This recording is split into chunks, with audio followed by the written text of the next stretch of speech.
चौहान महासंघ के हमारे संस्थापक माननीय श्री मुनीब सिंह चौहान जी, राष्ट्रीय अध्यक्ष भाई राम सिंह चौहान जी, उपाध्यक्ष भाई रामायण चौहान जी, इस मंच पर उपस्थित आदरणीय पीएम सिंह चौहान जी और हमारे कांग्रेस के नेता हैं भाई जवाहर सिंह चौहान जी, मनोज कुमार चौहान जी और बहुत जुझारू हमारे रहे हैं विधायक जी, अभी बोल के गए हैं माननीय शिवशंकर सिंह चौहान जी और सभी साथी जो बाहर से आए हैं और संतोष गुजरात से आए हैं, वो भैया जी हैं और सुने हैं फेसबुक पर गुजरात से और रामहित कोई थे उसमें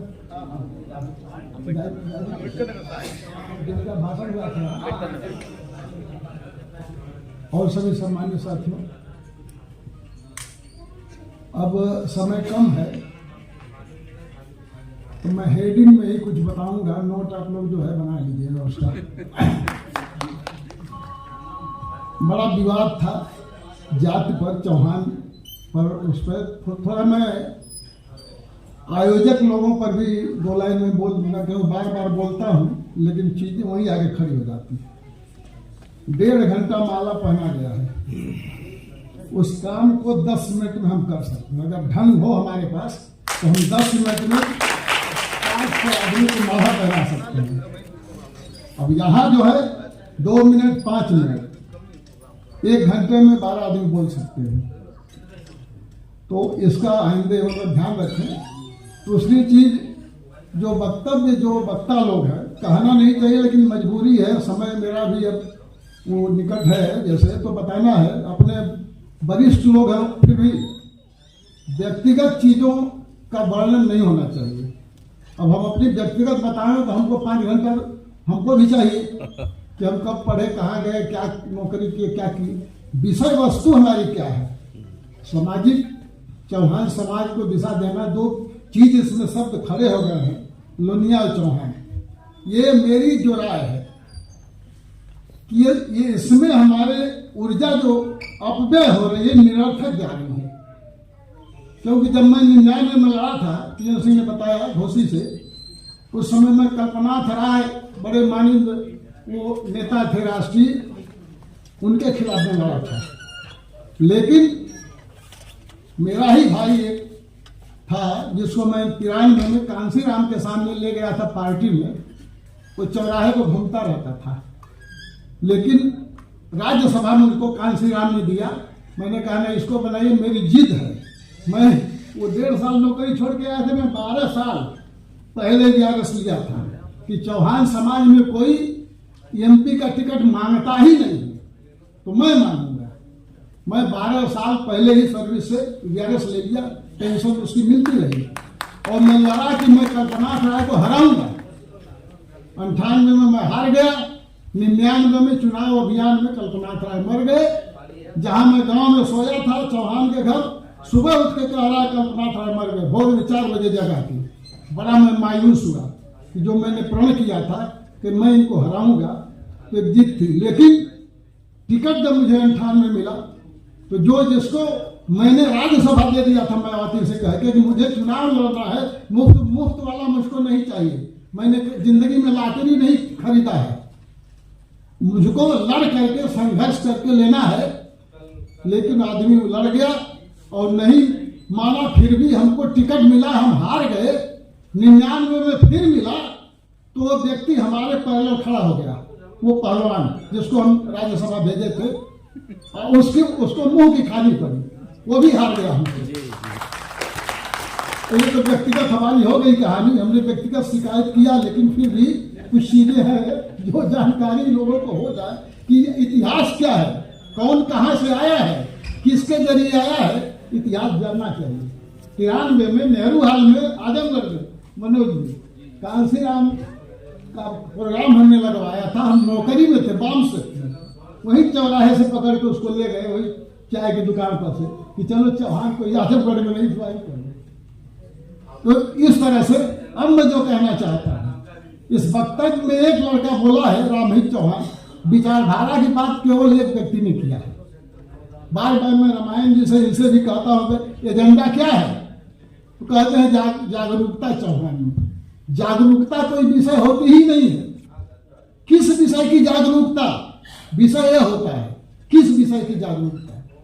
चौहान लोनिया पर एक सेकंड में उनकी बता दो, जो 94 में जो बैठक हुई थी आयोग की, राम सूरज सिंह वो कुर्मी थे, अध्यक्ष थे। उस बैठक में मैं गया था। जो लोनिया डैश चौहान कह रहे हैं, तो चौहान लोग मांग कर रहे थे कि हमारा चौहान होना चाहिए जात में। तो राम सूरज सिंह ने खुद कहा कि अच्छा आप बताइए कि आप तलवार वाले चौहान हो कि फावड़ा वाले? वो तो पकड़ लिया आदमी।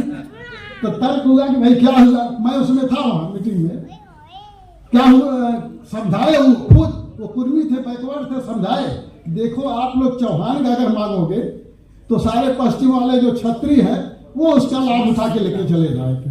तब तय हुआ कि लोनिया डैश चौहान, ये जुड़ गया। अच्छा, अब परेशान कुछ लोग हैं लोनिया, क्या लोनिया अगर हम हैं तो हमको कहाँ उसको कहना है? एक अवसर कोई होगा तब न कहेंगे। जैसे पीएन सिंह ने कहा मेरे सर्टिफिकेट में है, मेरे और जगह पर है, दस्तावेजों में है, कि हम घर सड़क पर चिल्लाते फिरें पागलों की तरह कि मैं लोनिया हूँ, मैं लोनिया हूँ, मैं फलाना हूँ। अपना सर नोचते चले कि कोई एक जगह होगी कि हमको जहाँ बताना होगा कि हम लोनिया है कि लोनिया है कि बोले ठाकुर है। ये तो टाइटल है चौहान ने उन्होंने बताया। हम गुजरात में देखे वहाँ शेड्यूल कास्ट कि अभी कुशीनगर में भी मौर्या लिखते हैं चौहान। तो सब टाइटल है। टाइटल कौन लगा रहा है, कौन किस जात का, सब लोग जान रहे हैं। इसमें माथा पच्ची न लगा के हम लोग दिशा अपनी पकड़े, जो मेन दिशा है कि क्या चाहते हैं, भीड़ क्यों जुटाना चाहते हैं। अभी रेणु जी ने कहा भीड़ होनी चाहिए, तो भीड़ की क्या जरूरत है? नेता तो भीड़ चाहिए। भीड़ में से नेतागिरी हमारी निकले। हम 1 लाख की भीड़ दिखाएंगे क्यों? कि हमको टिकट चाहिए। नेता देखेगा हाँ भाई इसके पीछे है। सिक्के के 2 पहलू होते हैं। एक व्यवहारिक पहलू है कि हमारा नेता होना चाहिए, हमारी बात उठाएगा। लेकिन दूसरा भी पहलू है, नेता नहीं भी हो सकता है, नेता हो भी सकता है।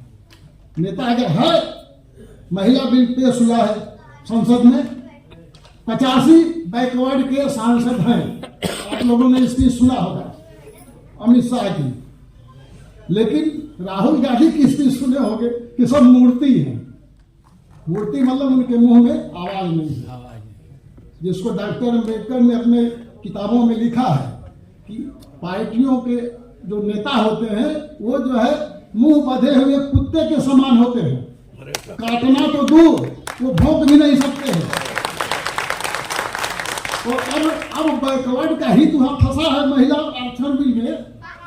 आज जो है प्रधानी में, ब्लॉक प्रमुखी में, मेंबरी में, चेयरमैनी में महिला को आरक्षण है। ओबीसी को अलग है, शेड्यूल को अलग है, सामान्य को अलग है कि नहीं है?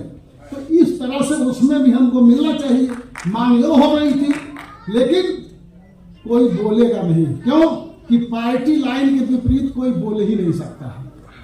तो मूर्ति आप कहिए, चाहे मुंह बंधे हुए कुत्ता कहिए, दोनों बराबर है। तो अब सवाल है कि नेता हमारा चुनना चाहिए। हम भीड़ जुटाएंगे 1 लाख, तो नेता क्या करेगा? नेता की हाल तो सुन लिया आप लोग।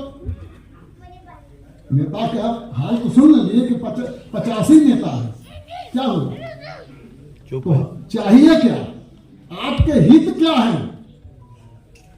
आपका हित का क्या है? उस हित के अनुकूल कौन है नेता? आपका अगर व्यक्तिगत होगा बिरादरी का तो मस्ट बेटर है।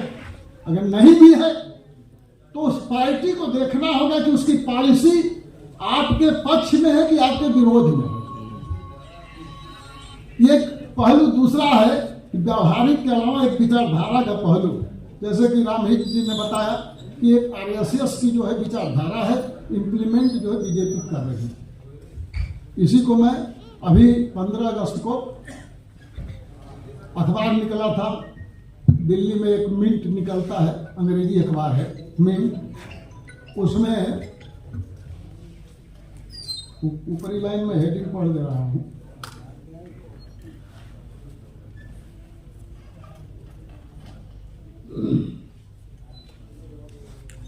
There is a case for which the people to embrace a new constitution. माने हम लोगों को अब एक नया संविधान बनाने की ओर अग्रसर होना चाहिए। लंबा लेख है, इस लेख में लिखा है कि ये संविधान जो चल रहा है ये गुलामी का प्रतीक है, और उस काम को कई तरह से, क्योंकि अब चूंकि समय नहीं है बताने का, क्योंकि जो चीजें हमको जानना है हम नहीं जान पा रहे हैं।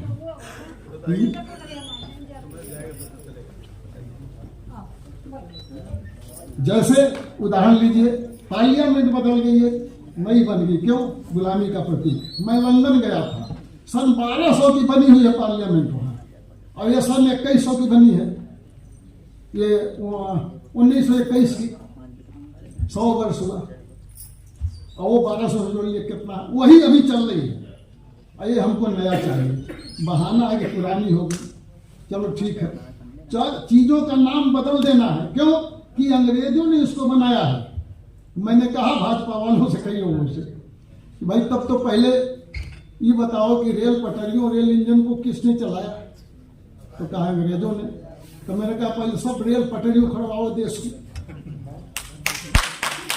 सब रेल के जितने वो स्टेशन है ढहाओ, यहाँ पर जीपीओ जो बना हुआ है, ग्रैंड पोस्ट ऑफिस, उसको ढहाओ, ताजमहल गिरवाओ, लाल किला गिरवाओ, कुतुब मीनार गिरवाओ, कुछ है क्या इस देश में हमारे? तो ऐसा हुआ क्यों? इसका एक मतलब जानना चाहिए। साइकोलॉजी आरएसएस क्यों ऐसा कर रही है? क्योंकि आजादी की लड़ाई में उसका योगदान 1 मिनट का नहीं है। उसके लोग 1 मिनट जेल नहीं गए, एक बूंद खून नहीं बहाए, और 1942 के आंदोलन का उन्होंने विरोध किया। अब किस मुंह से क्या जनता से कहें? तो मजबूरन वो कहते हैं कि गुलामी के प्रतीकों को हमको हटाना है। माने टोटका कर रहे हैं, गुलामी को तो नहीं हटाए, गुलामी के प्रतीकों को हटा करके अपना जो है वो जो है दूर कर रहे हैं, जो उनके सर पर बोझ है, अपराधी जो उन्होंने किया है। लेकिन उससे तो जाएगा नहीं। इस टोटका से आप 1942 में जाके रजिस्टर पर हाजिरी कर लेंगे, बोलिए हाजिरी होगी वहां? नहीं हो सकती है। तो इच्छा है कि टोटका से वो हमारा जो अपराध है, अपराध दूर करने का एक ही तरीका है, या तो देश से माफी मांग लो, प्रायश्चित करो कि हमने देश के साथ धोखा किया है, हम लड़ाई में स्वतंत्रता के नहीं रहे हैं, ये हमारी कमी थी, क्षमा करिए हमको। ये ना कह करके हम गुलामी के प्रतीकों को हटा रहे हैं, तो इससे सजग रहना है।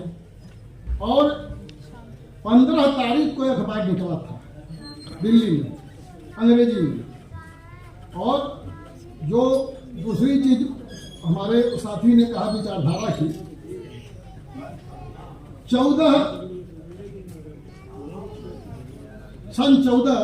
2014 में, हम पिछड़े वर्ग की बात अब कर रहे हैं, मई 2014 में एक मैं आपको सुनवा देता हूं, 1 मिनट का है, घबराइएगा मत।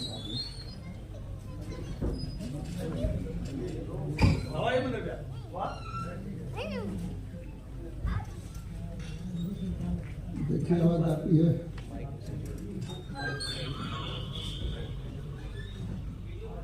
मैं बहुत साफ देख रहा हूं और बड़े नम्रता से कहना चाहता हूं, बड़े आत्मविश्वास से कहना चाहता हूं कि आजादी के 60 साल जो भी उतार चढ़ाव आए हो, जिसका भी प्रभाव रहा हो, लेकिन मेरे शब्द लिख करके रखिए, आने वाले 10 साल हिंदुस्तान में दलित, पीड़ित, शोषित, पिछड़े, अति पिछड़े, इन्हीं के पीढ़ी की बात चलने वाली है। मई 2014 कोचीन केरल में भाषण हो रहा है, मई 2014। देखिए मतलब तमिल में बोल रहा है, उसका ट्रांसलेशन करने के बाद एक लाइन और सुन लीजिए। ಸ್ವಾತಂತ್ರ್ಯ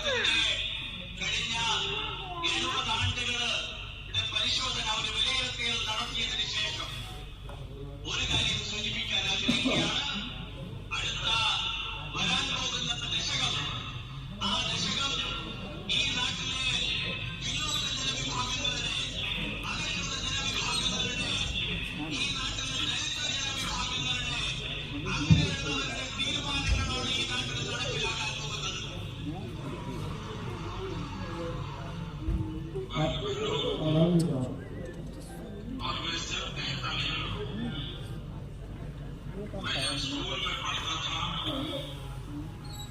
मैं बहुत गरीब परिवार से, बहुत ही पिछड़े समाज से आता हूँ। मेरी माँ अड़ोस पड़ोस के घरों में झूठ बोल रहा था। करती थी, पानी तो देती थी, हो गया कहीं घंटे में मैं चाय पीता था। खत्म हो गया। ये सब झूठ है।